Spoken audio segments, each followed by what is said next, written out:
અંજારમાં સચ્ચિદાનંદ મંદિર દ્વારા સંચાલિત છાશ કેન્દ્ર દ્વારા સેવા કાર્ય અંજાર શહેરમાં ઠંડીમાં કંબલ તથા અડદિયા લાડુના પ્રસાદનું વિતરણ કરવામાં આવ્યું।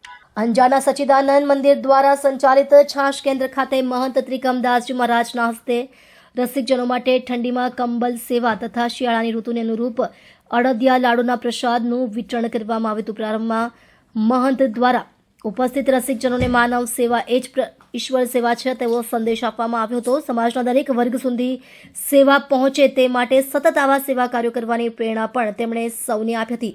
સમગ્ર કાર્યક્રમ દરમિયાન ભક્તિમય વાતાવરણ છવાયેલું હતું। ભક્તજનોમાં આનંદ તથા સંતોષની લાગણી જોવા મળી હતી। આ સેવા કાર્ય દ્વારા અંજાર શહેર તેમજ આસપાસના વિસ્તારોમાં માનવ સેવા અને ભક્તિભાવનો સંદેશ પ્રસર્યો હતો। સ્ટોરી ભરત ઠાકોર, કચ્છ। રાધે રાધે। જય શ્રી સચ્ચિદાનંદ।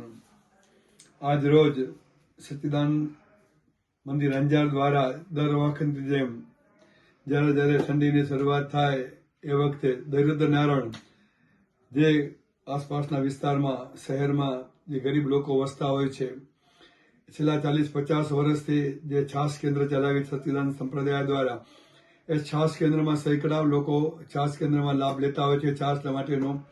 કેમ કે છાશ છે એ આપણે કચ્છ સૌરાષ્ટ્રમાંથી અમૃત સમાન ગણાય છે। તક્રમ સક્રમ મપિદુલ્લભમ એ ભાવથી છાશ વિતરણ ચાલુ હોય છે।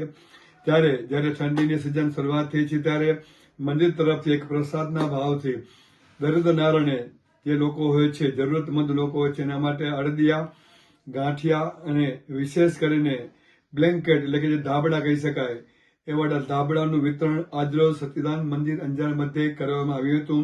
ને આ કાર્યક્રમમાં સમગ્ર જે અમારે જુવાન બાળકોની ટીમ છે, જે જુવાન છોકરાઓ છે રસિક સમાજના, એ સર્વ બાળકોએ એના સહભાગી બન્યા હતા અને અસંખ્ય લોકોએ કોઈ પણ જ્ઞાતિ જાતિના ભેદભાવ વગર અસંખ્ય લોકોએ આનો લાભ લીધો હતો।